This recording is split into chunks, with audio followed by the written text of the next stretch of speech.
Elvandre. Yes. Yeah, hi. Yeah. Awesome. So great to have you here today. I'm gonna keep the timer. Awesome. I'm time conscious, so that Yeah. we don't exceed. Awesome. Vina said to us that we need to be on the dance floor after 4. Sure. And thank you so much, for honoring the invitation to Awesome. be one of our speakers. Yeah. Awesome. So, in a nutshell, just Yes. share with us who's Elvandre. Yeah, not a very interesting story like our lady over there. Essentially, um, from Cape Town, worked in sort of accounting, auditing for the last 15 years or so. I got really tired of that, doing debits and credits and all of that, and I needed a change in my life. And I pivoted into a position about probably almost 10 years ago now, looking at assisting businesses with funding. So that's what I've been doing for the last almost 10 years now. So married, 2 kids, little boys, crazy, busy, noisy home. But yeah, I moved to Johannesburg probably about a year and a half ago or so. Yeah. Yeah, Wow, awesome. Yeah, I love the transition, that quantum sure. leap that happened from auditing to helping business, to access funding. Yes, So I just want to find out what was the biggest why, the purpose, what compelled you sure. to do that? Yeah. Yeah. So for me, really was just like I needed to feel like I was contributing more. I needed to feel like I was making a difference. Just sort of more fulfillment, self fulfillment. And I was looking and I couldn't find anything for the longest time. Sort of moving in the corporate world, yes, going up the ladder, but still not really getting that sort of self satisfaction. And so I just needed something else. Wow, interesting. So making a difference, that's what I'm hearing here, in other people's lives, Yes. serving humanity. So why is that important to Elvandre? Yeah.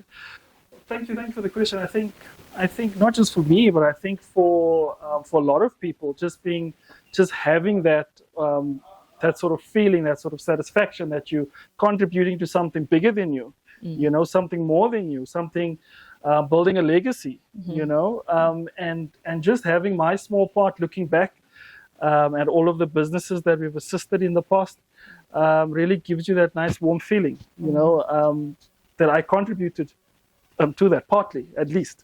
Wow. So yeah. Thank you. I always talk about purpose and leading a purpose-driven life, that we are all here for a reason, no matter how different it is. Sure. So is this something that is in alignment with your life purpose? And what are your core values that actually helped you to transition from auditing, to helping businesses? Yeah, I think core values really are sort of, I try to always be carry myself with integrity, sort of honest, transparent, and then always just sort of try and improve the situation. So a big part of what we were under a lot of pressure. I worked for the Auditor General previously, and a big part of that was making meaningful recommendations. So yes, you've come up with these findings now, auditor, but how are we going to resolve the issue? So apply your mind and add value. So with those sort of views on life and that sort of being ingrained in me, just looking for something where I could contribute, like that. Amazing. I'm looking at you, and when you speak, I pick up certain words. I call them, the language of mastery. You used words like, meaningful contribution, and adding value, Adding in value, other sure. people's lives. And thank you so much for that. Awesome. So let's change some gears. We here, obviously we're gonna share some of the blunders, Yes. because this helps us, and other people, to realize that we're human, and what are the lessons, that we can learn, and I call it that those are the yin and the yangs, Sure. of life. Okay. So before we even get to the blunders, what has been that highlight of your career, that biggest milestone for you? Wow. I think there's so many beautiful stories from assisting an entrepreneur who was renting a premises, who had spent a lot of money refurbishing and making it sort of fit for purpose. The landlord saying, look, he's leaving the country, he needs to sell the property. Her running around trying to raise money from family, trying to go to the banks, and everyone said no. Because of the sort of business cycle or the life cycle of the business was really still a fairly new business. And we took a chance on her. I took a chance on her. It was a relatively big deal. And she actually reached out to me probably about 6 months ago, saying that she's still going, she's still so grateful, she's managed to acquire the property, and it's really been sort of, it's opened a lot of doors for her. You know, she's been able to secure tenure, there's new orders, she's expanded the business. So really is a beautiful story. So that definitely is one of my highlights, but very similar stories like that as well, though. You know, just success stories of entrepreneurs that I've managed to assist.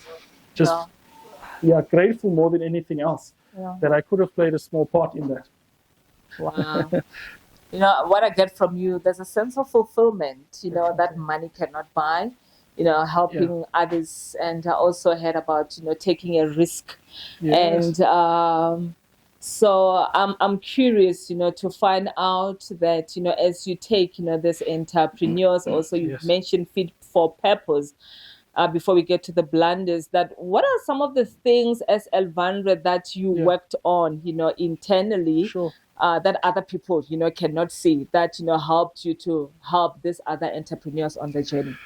Yeah, I think, a lot of personal development over the years.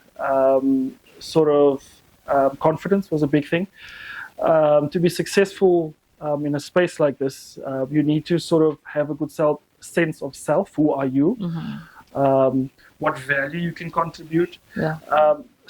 So not being arrogant or thinking that you know anything or having a chip on your shoulder, but being confident, but also being willing to learn and be willing to listen. You know, I think that for me especially, being someone that worked with numbers and computers all day, making the transition to working with people and interacting with people, it was a very natural transition for me.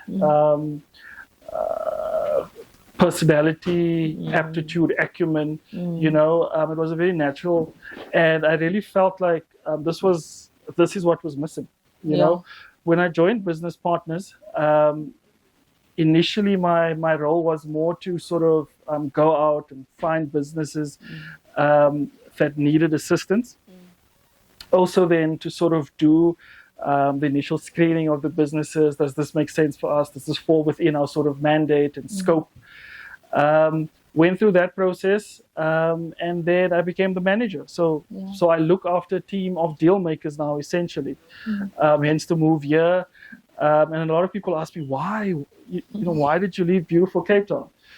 Look, Cape Town's a beautiful city, you know, but this still is our economic hub of the country, you know. So if you want to do business and have a big impact, it makes a lot of sense to be here.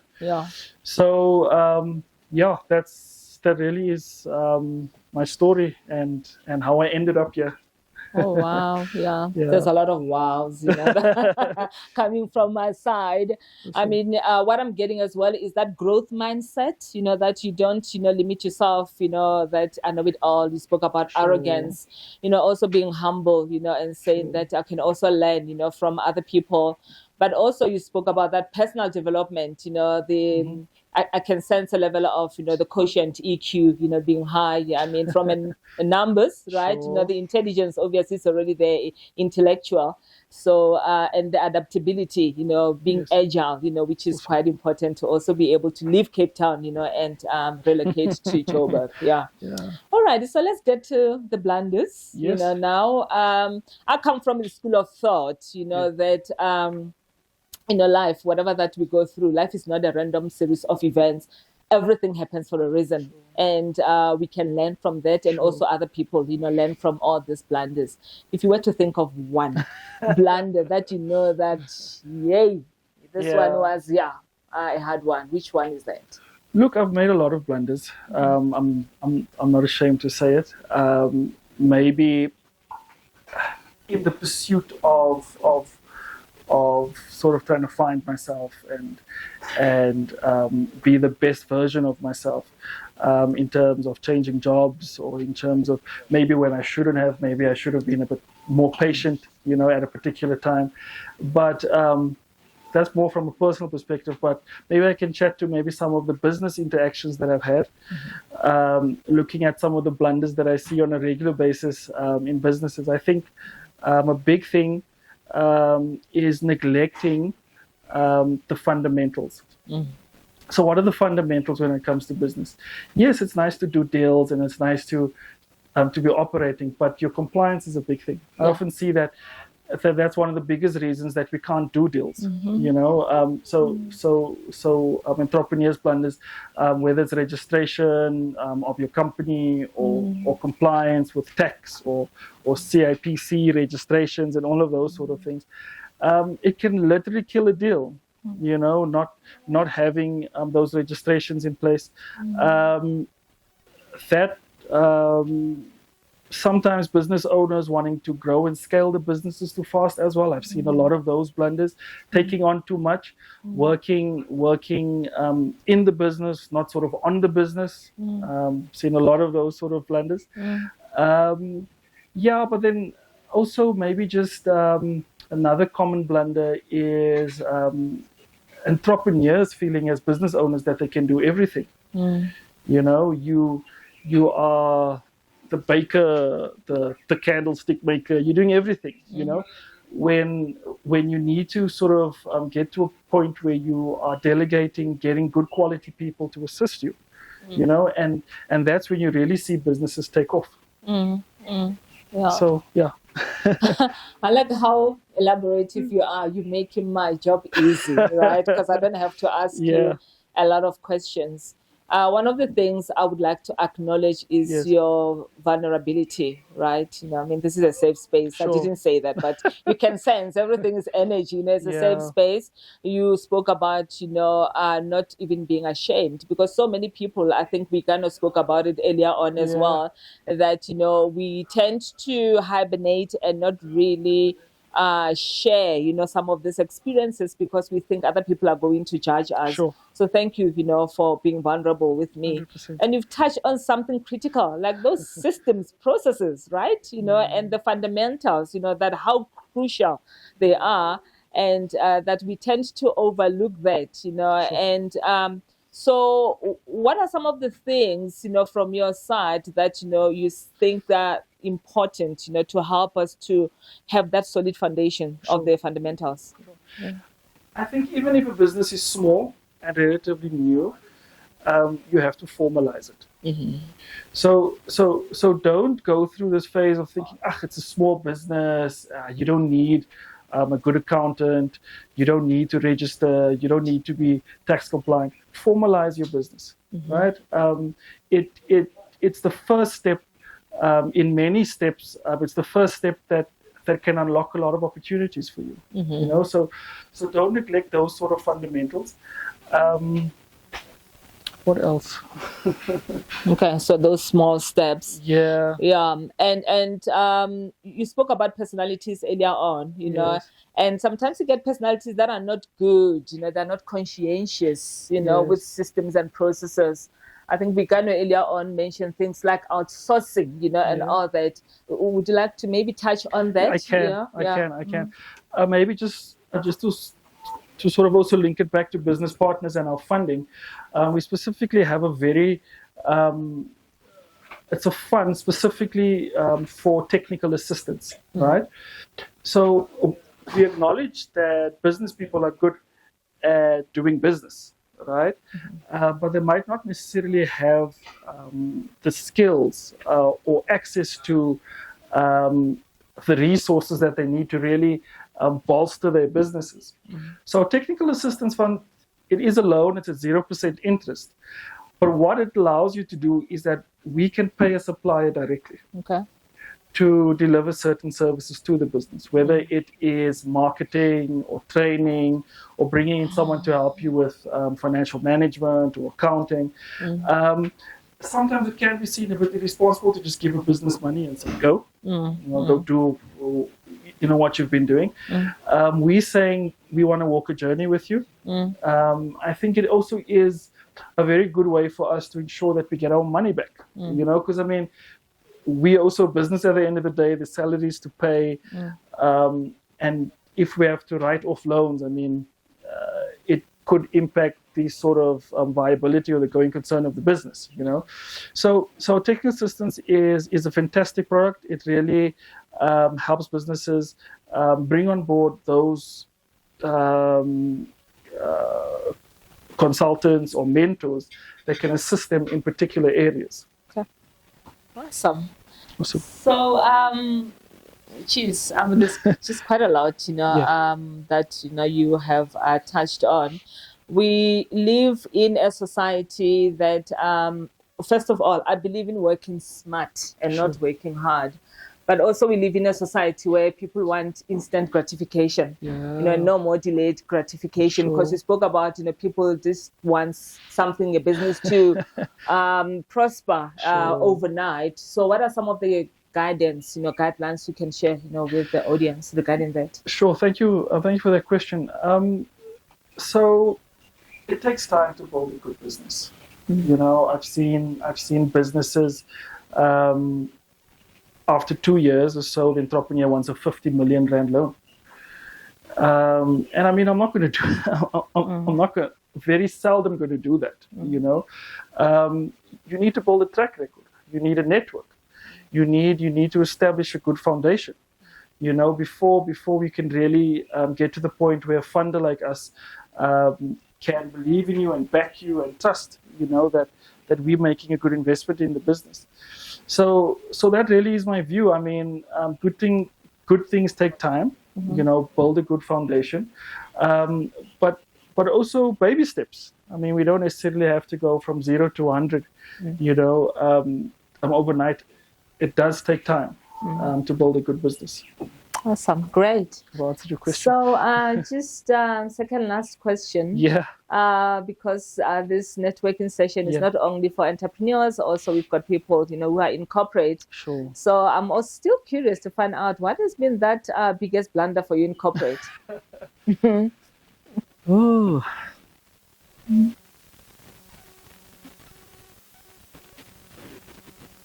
I don't know. I've made a lot of mistakes. It's good. We can pause. Pause is good. Yeah. Look, I've made a lot of blunders.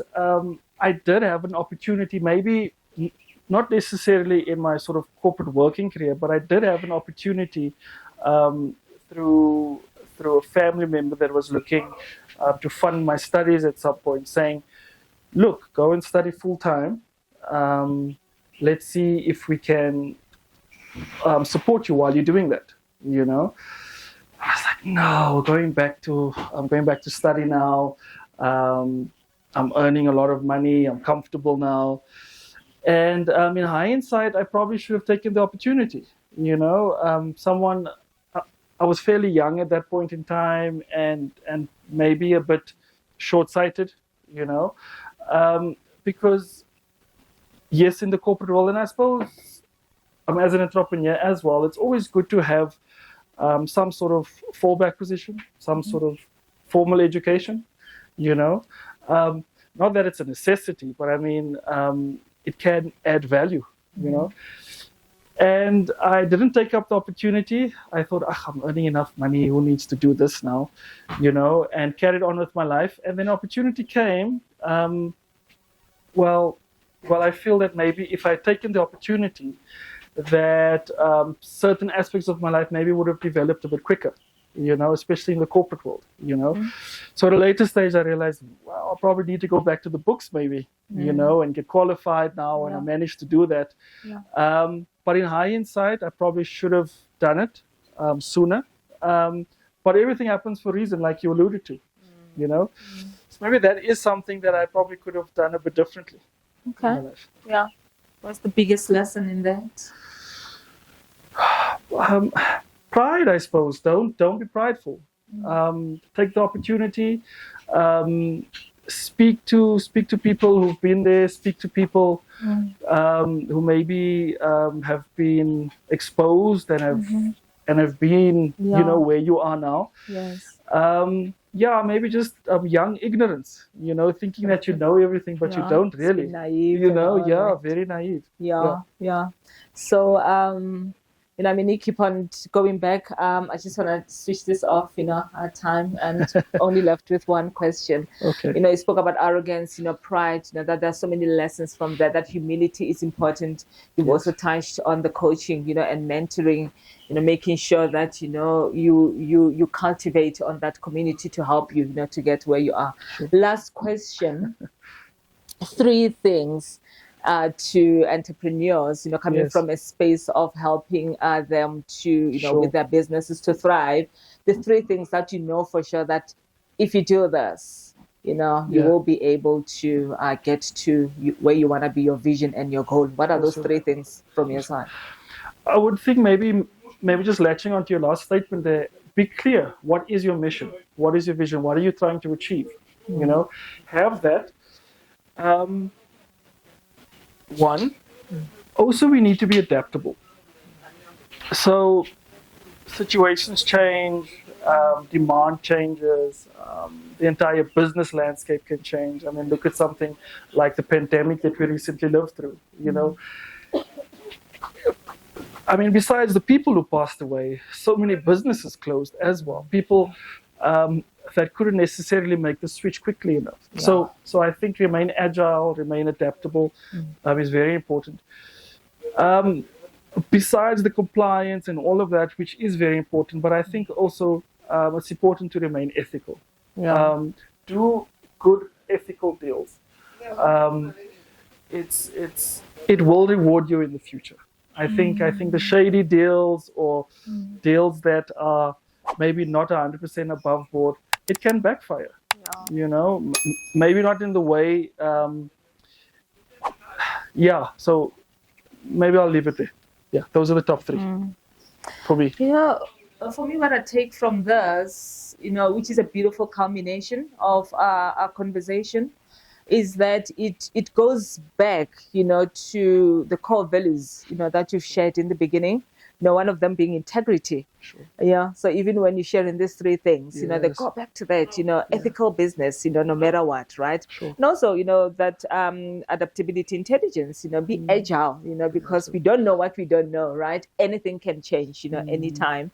And I want to thank you for this beautiful conversation. Awesome. I was not just interviewing you. I have learned so much, as well. I always go into my interviews with that growth mindset, awesome. To learn from you as well. Thank you so much. And I appreciate you. I appreciate you. Thank you. Awesome. Yeah.